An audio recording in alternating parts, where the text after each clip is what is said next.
오늘부터 디모데후서 강해 시작합니다. 연말까지 바울이 믿음의 아들, 신앙과 사역의 후계자 디모데에게 쓴 편지입니다. 이 편지를 언제 어디서 썼는가? 인생의 말년에 60년대에 네로 황제 치하의 어느 날 로마 감옥에서 쓴 것 같습니다. 순교를 눈앞에 두고 인생을 정리하면서 믿음의 후계자에게 교회를 부탁하면서 꼭 해주고 싶은 필생의 권면을 하는 겁니다. 은퇴하는 목회자가 혹은 임종을 앞둔 목회자가 후계자 목회자에게 당부하는 말 정도로 생각하면 느낌이 오실 것입니다. 계절로 보면 가을에 쓴 편지로 보입니다. 4장 21절에 겨울이 되기 전에 서둘러 오십시오 되어 있고요. 13절에 오면서 내가 드로아에 있는 가보의 집에 두고 온 외투와 책들을 가져다 주십시오 했습니다. 날씨는 추워지는데 어떤 이유로 외투를 드로아에 두고 왔습니다.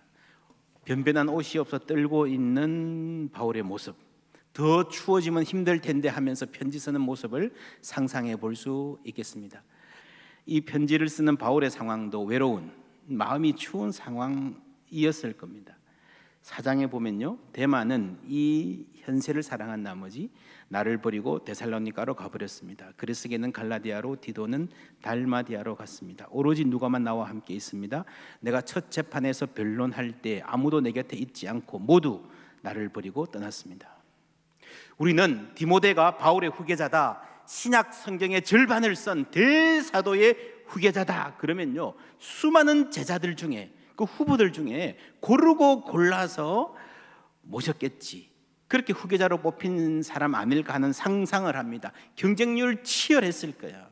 요즘에 유명한 대형교회 목사님이 은퇴하시면서 후임 목사님 정하듯이 바울은 그보다 훨씬 더 훌륭한 분이니까 맞습니다. 역사적으로 보면 세계 기독교사 어떤 목회자보다 훌륭한, 그래서 바울의 후계자는요, 그 어떤 교회의 후임 목사 선정하는 것보다 훨씬 더 비교가 되지 않을 만큼 중요한 인선이었습니다. 그런데 당시 상황은 우리의 상상과는 다릅니다. 다 떠났어요. 모두가 바울을 버렸어요. 물론 이분들이 바울을 따라 나설 때부터 부귀 영화를 누리려고 나서지는 않았을 것입니다. 열정이 있었을 거예요. 그러나 그 열정이 식어졌습니다. 오랜 고생 끝에 하나 둘 떨어져 나갑니다. 여러분, 나갈 때 뭐라 그럽니까? 제가 열정이 식어졌습니다, 미안합니다, 끝까지 함께 해야 되는데 제 한계는 여기까지입니다. 혹 그러는 사람도 가끔 있지만요, 대부분은 그렇게 말 안 합니다. 이거 안 되는 것 같아, 이 길이 아닌 것 같아, 이거 뭐 우리끼리 이러다 마는 거지, 고생만 하고 하나님 뜻이 아닌 것 같아, 나는 이런 일에 인생 허비하고 싶지 않아. 혹은 바울 저분 기대했는데 아니야, 내가 보기에는 아니야, 그래서 사회가 안 돼. 디모데는 어땠을까요? 이런 반응들에 전혀 영향을 안 받았을까요? 그의 비전이 이상이 없었을까요? 그의 열정은 여전히 활활 타올랐을까요? 1장 6절 말씀에 나는 다시 그대를 깨우칩니다. 내가 그대에게 안수했을 때에 하나님께서 주신 은사에 다시 불을 붙이고자 합니다. 바울은 지금 옥에 갇혀 있습니다. 4절에 보면요, 그대의 눈물을 기억하면서 나는 그대 보기를 간절히 원합니다 했습니다. 바울에 대한 사랑은 변함없습니다. 그런데 의기소침해 있고 두려워하고 있습니다. 열정이 식어 있었고 바울을 부끄럽게 생각하고 있을 수도 있겠다 하는 상황에서 이 디모데를 보기를 간절히 원하는 마음으로 편지를 씁니다. 바울의 마음은 어땠을까요? 이 가을에 모두가 떠나고 남아있는 사람도 낙담하는 이 쓸쓸한 계절에 바울이 이 편지를 썼을 때도 가을이 깊어가는 어느 날이었고 창문 밖으로 낙엽이 떨어져 이리저리 뒹구는 계절이었고 그 계절에 얇은 옷으로 추위를 버티며 사람들이 떠나고 난 자리에 외로움을 감당하며 바울이 편지를 씁니다. 지금 혼자인 사람은 그렇게 오래 남아 긴 편지를 쓸 것이다. 그런데 바울에게는 다른 면이 있습니다. 낙엽이 지는 이 계절에 낙엽처럼 이리저리 불안스레 헤매는 것이 이 계절을 맞은 인생의 일반적인 모습이라면, 바울은 인생의 마지막이 다가올수록 자신이 가야 될 길에 대한 확신으로 가득 차 있습니다. 이쯤 되면 사람들은 더 이상 집을 짓지 않는다 했습니다. 인생의 겨울이 다가오는데 이 집 짓다가 완공도 못 보고 죽게 생겼는데 무슨 고생이냐. 그러니 할 일이 없으니 발걸음이 이리저리 방황할 수밖에 없습니다. 그런데 바울은 그렇지 않습니다. 여전히 열정적으로 희망을 말합니다. 이 디모데후서는 바울의 열정으로 가득한 편지입니다. 이 편지 전체의 주제문은 1장 14절입니다. 함께 읽겠습니다. 우리 안에 살고 계시는 성령을 힘입어 그대가 맡은 아름다운 것을 지키십시오. 아멘. 어떻게 하면 아름다운 것을, 우리가 받은 아름다운 것을 끝까지 지킬 수 있을까 하는 이 질문은 바울 사도가 이 쓸쓸한 상황에서 어떻게 열정과 희망 가득한 편지를 쓸 수 있었을까 하는 질문과도 통합니다. 세 가지로 말씀드립니다. 첫 번째, 분명한 목적. 분명한 목적입니다. 하나님께서 우리를 구원하시고 거룩한 삶으로 부르신 것은 우리가 무슨 자격이 있어서가 아니라 오로지 뭡니까? 하나님 자신의 은혜로운 목적을 따라 하신 것입니다. 이 은혜는 세상이 시작되기 이전에 그리스도 예수 안에서 우리에게 주신 것인데 이제서야 우리의 구원자이신 그리스도 예수의 나타나심으로 분명해진 것입니다. 그리스도는 죽음을 죽이시고 복음을 통하여 영원한 생명을 밝히 드러내셨습니다. 내가 전도자와 사도와 교사로 세움받은 것은 이 복음을 위한 것입니다. 그 다음에 빨간 부분 함께 읽을까요? 이렇게 분명한 목적이 있기에 나는 고난을 받으면서도 부끄러워하지 않습니다. 이렇게 분명한 목적이 있기에. 9절에서 하나님 자신의 은혜로운 목적을 이야기했고요, 그것이 바울에게 내 삶의 분명한 목적이라고 말했습니다. 하나님이 우리를 부르셨습니다. 바울을 다메섹에서 부르셨고요, 디모데는 바울을 통해서 부르셨습니다. 부르신 때와 방식은 다르지만 모든 그리스도인들은 부름받은 사람들입니다. 우리가 이 자리에 와 있는 것도 내가 온 게 아니고요, 하나님이 불러주셨기 때문에 와 있는 줄 믿습니다. 이 부르심, 이 소명 안에서 내 인생의 목적을 발견하는 것, 하나님의 큰 목적 안에서 내 인생을 보는 것이 신앙입니다. 이렇게 분명한 목적이 있기에 나는 고난을 받으면서도 부끄러워하지 않습니다. 여러분, 바울의 이 당당함, 자부심을 알아야 우리가 이 디모데후서를 읽을 수 있습니다. 바울은 디모데에게도 이렇게 말합니다. 그러므로 우리 주님의 증거와 주를 위하여 갇힌 자 된 나를 뭐하지 말고요, 부끄러워하지 말고 하나님의 능력을 힘입어 복음을 위한 나의 고난에 동참해 주십시오. 부끄러워하지 마십시오. 나의 고난에 동참해 주십시오라고 말합니다. 여러분, 나 같으면 아들에게 이런 말을 한다면, 내가 인생을 정리하면서 내 아들에게 나도 고생하며 살았는데 이제 아들에게도 그 고생을 물려줘야 한다면 여러분, 어떤 표정으로 말하겠습니까? 어떤 톤으로, 어떤 마음으로 말하겠습니까? 미안하다, 참 미안하다, 그러지 않겠습니까? 그런데 디모데후서 이 편지를 아무리 읽어보아도요, 바울에게는 그런 빛이 없어요. 여러분, 친아들이 아니라 하더라도 너는 나의 후계자다, 사업을 물려주든 무슨 조직과 단체를 물려주든 그럴듯한 모양으로 남겨줘야 얼굴이 서지 않습니까? 고생과 고난뿐이라면 미안하지요. 근데 바울에게는 그런 미안한 빛이 없어요. 왜일까요? 바울이 둔감하고 뻔뻔해서 꼰대라서 그럴까요? 아니에요. 바울은 굉장히 센시티브한 사람입니다. 바울은 이 길이 고생인지는 알지만 하나님의 목적 안에 있는 삶에 있는 엄청난 영광을 알기 때문입니다. 그것이 바울이 물려주고 싶었던 자부심이었습니다. 하나님 안에서 분명한 목적은 거룩한 자부심을 줍니다. 여러분, 지금 한국의 문제는 자부심의 문제입니다. 선교의 문제는 선교사들이 자부심이 사라지는 게 문제예요.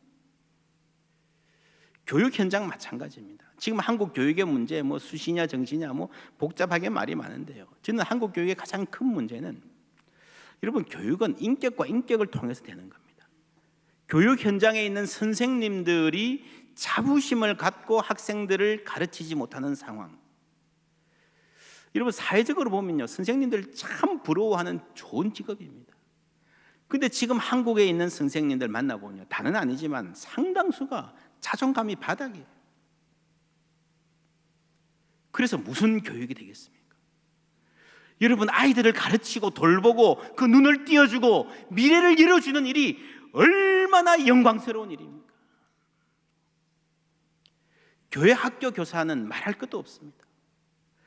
여러분 생명의 말씀을 전하는 이 귀한 직분을 영광으로 생각하기를 주님의 이름으로 축복합니다. 이게 봉사고 섬김이고 희생이기 이전에요, 말할 수 없는 영광이에요. 여러분 이런 자부심이 있는 사람은 자기 삶 전체에 대한, 내 사역뿐 아니라 전체에 대한 태도가 다릅니다. 밝습니다. 집안이 가난해서 아이들이 그늘이 많아요? 아니에요. 반드시 그렇지 않습니다. 정말 가난한데도 밝고 건강하게 자라는 자녀들 우리가 많이 보지 않습니까? 부모가 어떻게 그 가난을 받아들이고 삶의 가치를 어디에 두는가에 달려 있습니다. 부모에게 그렇게 자부심이 있으면요, 아이들도 당당하게 살아갈 수 있는 거예요. 부모가 이혼해서 아이들 상처가 많다. 여러분 멀쩡해 보이는 가정이라도요, 더 깊은 상처 있는 경우 많습니다. 그 어떤 외적인 상황도 사람의 마음을 결정하지는 못합니다. 디모데 후서가 우리에게 주는 교훈은 외적인 상황이 낙심할 만하고 사람들이 떠나고 나를 하찮게 여기고 등을 돌리고 부끄러워할 만한 그런 상황이라도 하나님 안에서 거룩한 자부심이 있는 사람은 희망으로 열정적인 삶을, 가슴 뛰는 삶을 끝까지 살 수가 있다는 겁니다. 여러분 그 믿음이 우리의 가정을 밝게 만들어주고 여러분 자녀의 삶에 주름을 펴줄 줄 믿습니다. 그 가정이 아름다운 것을 지킬 줄 아는 가정이에요.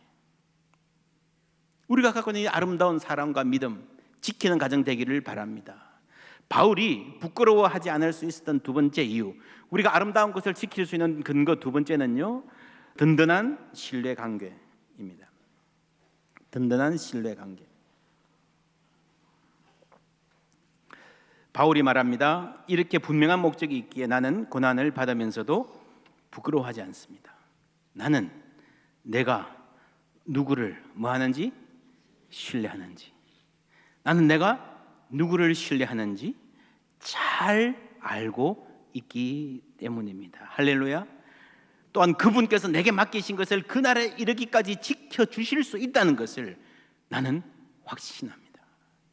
예수님이 이렇게 말씀하셨습니다. 내 양은 내 음성을 들으며 나는 그들을 알며 그들은 나를 따르느니라. 안다, 이거는요 인격적인 신뢰관계입니다. 겪어보아서 아는 거예요. 여호와는 나의 목자시니 내게 부족함이 없으리로다. 다윗의 삶은 목자 대신 하나님에 대한 신뢰를 쌓아가는 과정이었습니다. 목자의 인도를 따라 벌판도 가고요, 골짜기에도 가고요, 시내도 건너는 거예요. 혼자라면 갈 수 있을까 없을까 망설이다가 돌아설 그 길을 목자가 앞서 가시기에, 목자가 함께 하시기에, 목자를 신뢰하기에 담대히 건너는 거예요. 나아가는 거예요. 여러분 신뢰하고 따르는 양들을 목자 되신 하나님은 푸른 초장으로 인도해 주실 줄 믿습니다. 바울의 삶도 하나님과의 신뢰를 쌓아가는 과정이었어요. 나는 내가 누구를 신뢰하는지 잘 알고 있습니다. 우리의 고백되기를 바랍니다. 바울이 그리스도와 동행한 오랜 삶에서 우러나온 고백이에요. 하나님께서 내게 맡기신 것을 친히 지켜주실 것입니다. 여러분 우리 인생의 승패는, 우리 사역의 승패는 나에게 달려있지 않습니다. 내 능력에, 내 가진 것에 달려있지 않습니다. 하나님께 달려있음을 믿습니다. 이렇게 하나님을 신뢰하는 사람에게 하나님이 복을 주시는데요, 그 주위에 신뢰하는 관계들이 생기게 해주십니다. 사랑하는 여러분, 신뢰하고 신뢰받는 관계의 은혜가 있으시기를 바랍니다. 여러분 자녀들이 신뢰받는 사람들 되기를 바랍니다. 우리 주위에 신뢰할 만한 사람들이 점점 더 생겨나기를 바랍니다. 3장 13절에 이런 말 나옵니다. 악한 사람들과 속이는 자들은 더욱 악하여져서 속이기도 하고 속기도 하나니. 악인의 특징은요, 속기도 하고 속이기도 하는 거예요. 계속 여러분 속고 속이고 살면 어떻게 되겠습니까? 의심이 더 많아지죠. 사람이 점점 마음이 좁아지고요, 점점 더 이기적이 됩니다. 그러니까 점점 더 악해질 수밖에 없는 거예요. 이런 사람들은 자녀들에게 여러분 뭐라고 합니까? 세상에 믿을 놈 하나도 없다. 여러분 자녀에게 아버지 인생 교훈이라는 게 세상에 믿을 놈 하나도 없다, 그것뿐이라면요, 얼마나 불쌍한 인생입니까? 사람들은 신의가 없어도 내 인생에 하나님이 나를 향해 신실하셨다 고백을 물려주는 부모들 되기를 바랍니다. 악인들은 속기도 하고 속이기도 하지만 하나님의 사람은 신뢰하기도 하고 신뢰받기도 합니다. 그래서 인생을 살면요, 점점 더 성숙해지고 마음이 넓어지고 배려하는 사람이 되고요, 더 매력적인 사람이 되는 거예요. 점점 더 복된 사람이 되는 줄 믿습니다. 신뢰하고 신뢰받는, 하나님 신뢰하는 삶에서 가능합니다. 세 번째, 새롭게 하시는 성령의 은혜입니다. 7절 말씀 다 함께 읽습니다. 하나님께서 우리에게 겁쟁이의 영이 아니라 능력과 사랑과 절제의 영을 주셨습니다. 우리 가진 성경에는 두려워하는 마음이 아니라 이랬는데 조금 뉘앙스가 다릅니다. 그래서 제가 이번에는 디모데후서 강의하면서 제가 직접 다시 번역한 번역문을 토대로 말씀 전하고 있습니다. 겁쟁이의 영, 영이라는 말이 들어가요. 스피릿. 이 spirit of cowardice라는 말은요, 그냥 두려움하는 마음이 아니라 어떤 느낌인가 하면, 여러분 기억하십니까? 귀신 중에 참 고약한 귀신, 한 번 붙으면 잘 안 떨어지는 귀신이 있는데 뭐라 그랬죠? 섭섭 귀신입니다. 근데 이 말을 듣고요, 진지하게 섭섭 귀신이라는 게 진짜 있습니까? 너무 심각하게 물어보시면 곤란합니다. 이 말은 우리가 자꾸 섭섭한 쪽으로 생각하게 되는 게 영적인 문제라는 말입니다. 그리고 그런 경향성, 한 번 빠지면 계속 그 대목에서 헤매게 되는 경향성이 있습니다. 그리고 사탄이 그 섭섭한 마음을 주고 이용하는 거예요. 그래서 이걸 쉽게 말해서 섭섭 귀신이라고 표현할 수 있습니다. 사도 바울이 겁쟁이의 영이라고 하는 게 비슷한 뉘앙스입니다. 이 사람은 겁쟁이 귀신이 붙었나? 왜 이렇게 겁이 많아? 그걸 못 이겨. 왜 모든 일에 그런 겁을 내? 라고 하는 그런 말입니다. 그러면 이 겁쟁이 귀신을 어떻게 퇴치하는가? 이 귀신은 어떤 특성을 갖고 있고 언제 출몰하느냐, 이런 거 알 필요 없습니다. 7절 다시 보시면 하나님께서 우리에게 겁쟁이의 영이 아니라 뭘 주셨습니까? 능력과 사랑과 절제의 영을 주셨습니다. 여러분 이 영은 성령입니다. 우리는 겁쟁이 귀신을 어떻게 물리칠까 알 필요 없습니다. 섭섭 귀신이 어떤 특성을 가졌나 연구할 필요 없습니다. 성령 충만하면 됩니다. 성령 충만하면 그 귀신은 다 물러가게 되어 있습니다. 바울이 디모데를 만나고 싶어 했던 이유가 여기에 있습니다. 6절 함께 읽습니다. 그래서 나는 다시 그대를 깨우칩니다. 내가 그대에게 안수했을 때 하나님께서 주신 은사에 다시 불을 붙이고자 합니다. 아멘. 다시 성령으로 충만하게 하기 위해서 만나고 싶어 했습니다. 근데 감옥에 갇혀 있잖아요. 빨리 오라. 겨울이 되기 전에 오라. 그런데 KTX 타고 올 수 있는 길이 아니잖아요. 비행기 타고 금방 날아올 수 있는 시절이 아니잖아요. 그래서 편지를 쓰는 겁니다. 이 편지는 글로 된 설교라고 할 수 있습니다. 이 편지를 받고 디모데는 다시 그 열정이 불타올랐을 것입니다. 여러분 성령 하나님은요 꼭 직접 만나지 않아도 편지를 통해서도 역사하십니다. 때로 전화를 들고 하는 기도에도 하나님 역사하십니다. 디모데뿐만 아니라 수많은 사람들이 이 편지를 읽으면서 자신을 새롭게 하시는 성령의 은혜에, 열정에 다시 불을 붙이시는 성령의 은혜를 경험했습니다. 그래서 이 편지가요, 이 편지 내용을 보면 지극히 사적인 편지입니다.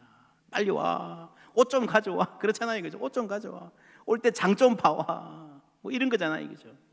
그런데 이 사적인 편지가 성경이 됐던 놀라운 기적은요, 이 편지를 받고 이 편지를 읽으면서 사람들이 새롭게 하시는 성령의 은혜를 경험했기 때문입니다. 그냥 편지가 아니에요. 이 편지는 기도하면서 썼던 편지입니다. 사진에 보시면 영어로 나오는데 이 대목을 한국말로 번역하면 그렇습니다. 팔을 한껏 뻗어서 안아주고 싶은 사람이 너무 멀리 있을 때 나는 기도의 팔로 그 사람을 안아줍니다. 사랑합니까? 보고 싶습니까? 그런데 너무 멀리 있습니까? 기도하십시오. 사랑합니까? 그런데 내가 해줄 수 있는 것이 별로 없어서 안타깝습니까? 기도하십시오. 하나님이 함께 하실 것입니다. 결론의 말씀입니다. 적어보십시다. 사랑합니까? 기도하십시오. 3절 4절 다 같이 읽겠습니다.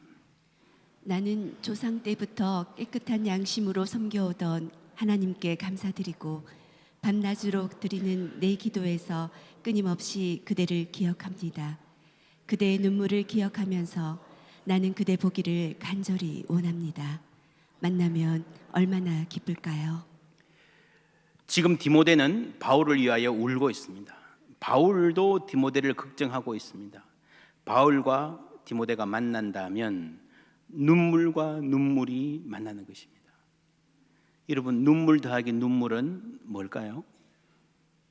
눈물 꽃배기, 눈물 바다. 때로 눈물에 눈물을 더하면 기쁨이 됩니다.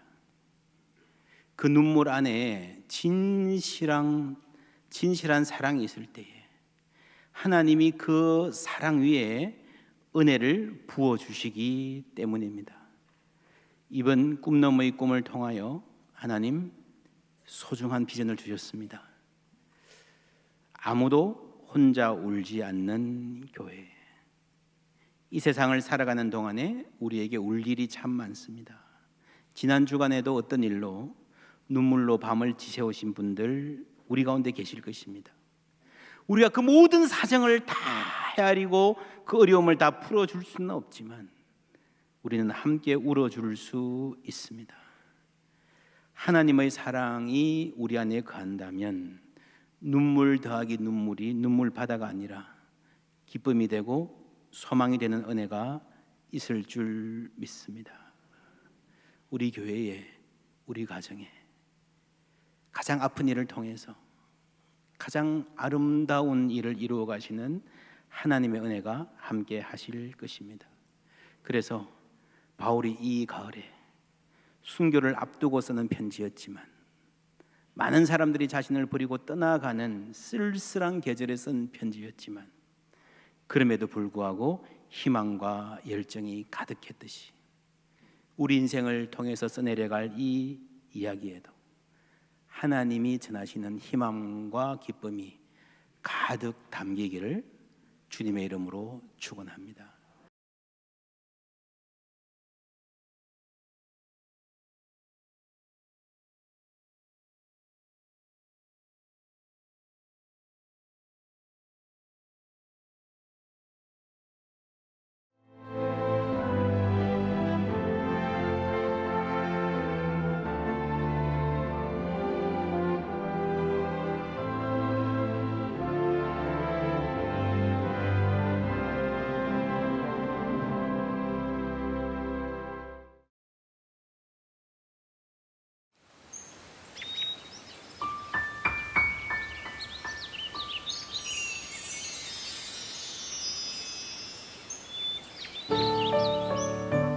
생명을 살리는 방송 CBS TV